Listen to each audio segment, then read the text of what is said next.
Hello, my dear Raspbians. See, until now we have approached with the theoretical part about the Raspberry Pi. Now let us proceed with the practical session. So now here you can see it is my Raspberry Pi board. So on itself here you can see we'll be having different elements. So now it's time to interface my Raspberry Pi with an application. So application in the sense, suppose if you take an LED, so already in the basic classes we have discussed about the LED. So now my aim is to interface my LED with my Raspberry Pi. So if we see now we will be having a Raspberry Pi board. Now along that here you can see backside of the Raspberry Pi you can see an SD card. So now next one more thing, here you can see the two USB slots.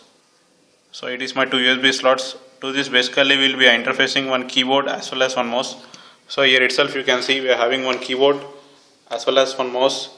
And next part, so totally I want to write a program. So basically here we will be using a console. Here my console is my TV. So it is my TV, or else you can connect any monitor with the help of an TV tuner.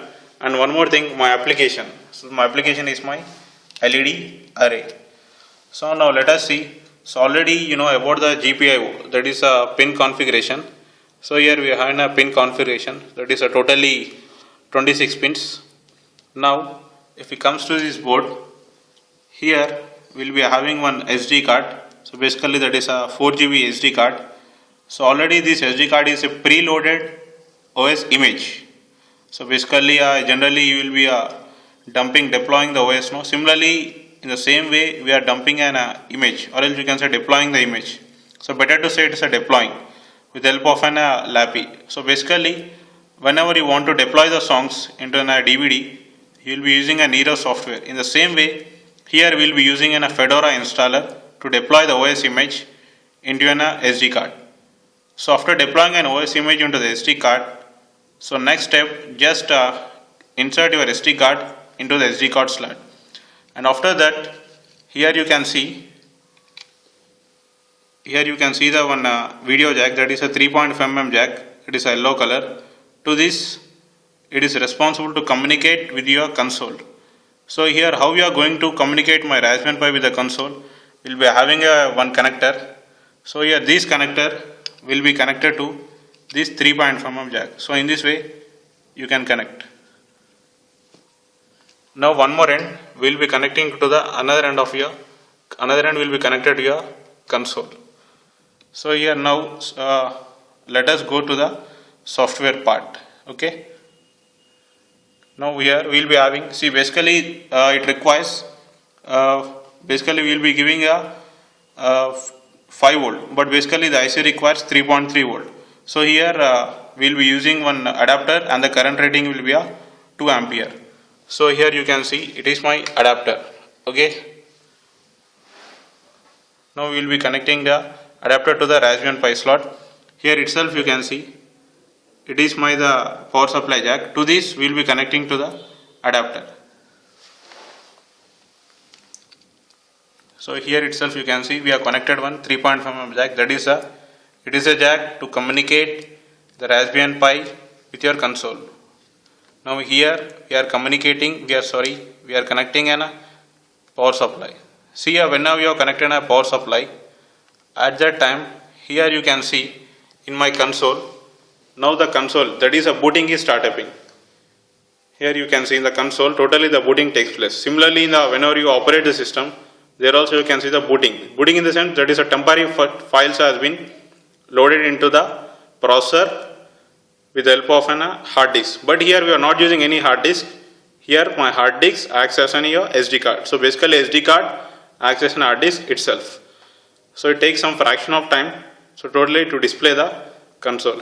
Here you can see in the console, so it is icon, and next here you can see we got different icons, some Scratch, some Debian. So basically we will be using a Debian Linux, and here we will be using the LX terminal. See already in the previous session we have discussed that is a GNOM terminal in the Linux. So basically in our Raspbian we will be using the LX terminal, and here you can see the Ideal. So basically this Ideal is an editor. In this editor I can type the program, I can save the file. Okay, with the help of the LX terminal I can compile the program.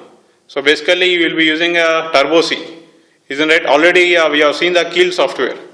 Okay, in the same way we will be using the LX terminal for compiling the program. Now just see here. So first totally it is my approaching. Now first we will go to the hardware part. So before going to the hardware part, here you can see itself. So first, so already we have showed that is two USB slots. So for one USB slot I can connect the keyboard, and one more USB slot I can connect the mouse. So here we are connecting to the one, we will be connecting USB, that is two USB slots.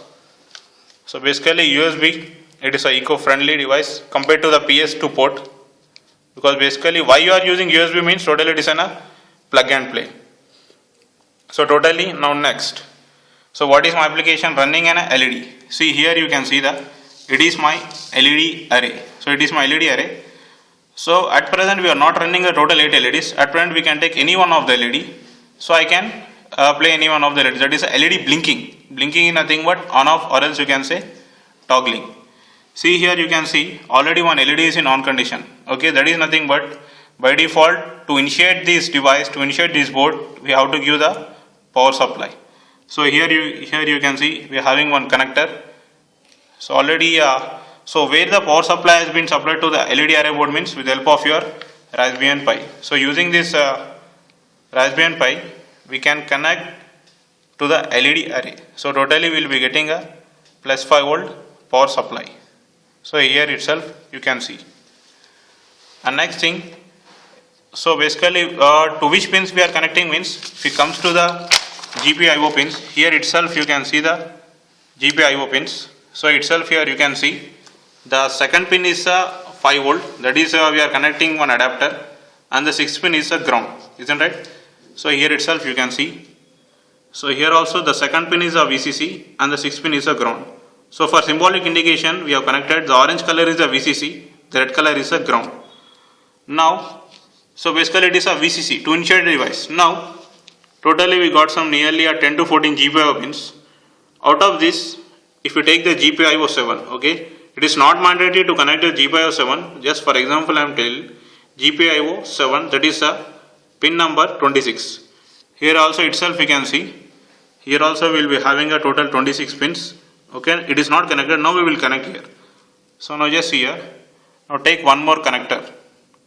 So connect that pin to the GPIO 7, that is a GPIO 7. Blindly you can imagine that is a 26 pin.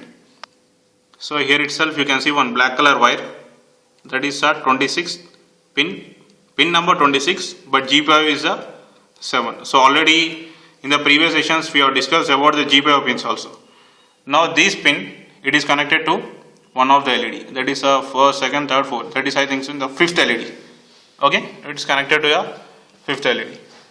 So it is my hardware requirement. Now let us go to the software part. In the case of software, so by default in the Windows you will be using, isn't it? Now here you will be having an IDL. So just click on the IDL. So basically what is the purpose of the IDL means, in this IDL I can write the program and I can save it. Okay, it is an IDL. So already I have written the program.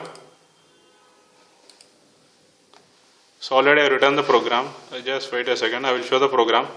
So actually we have saved with some led.py.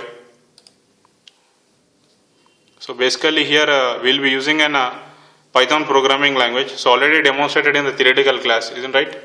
Now just here you can see my application. Here I have written a small program, isn't right? I have written one small program, that is here itself you can see. I think so already this program has been discussed. Okay, see until what is the program I discussed, the same program have copy paste, that is a GPIO 7, that is a output, isn't right?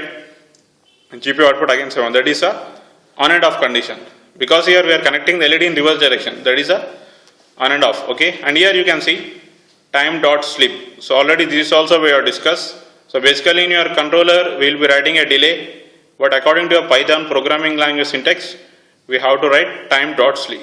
So here basically we will be using a 0.6 milliseconds. Okay, that is a delay generated between the LED on and off condition. So totally I have written the program. Now go to the LX terminal. See, in the starting class we discussed, in the Linux we will be using a GNOME. In the same way for Raspbian we will be using the LX terminal. So now we will go to the LX.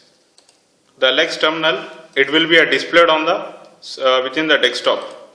So open the LX terminal. So it is my LX terminal. Here itself you can see the path pi@Raspberry Pi. So it is a main path. Okay, this dollar represents that is a main, that is a root path.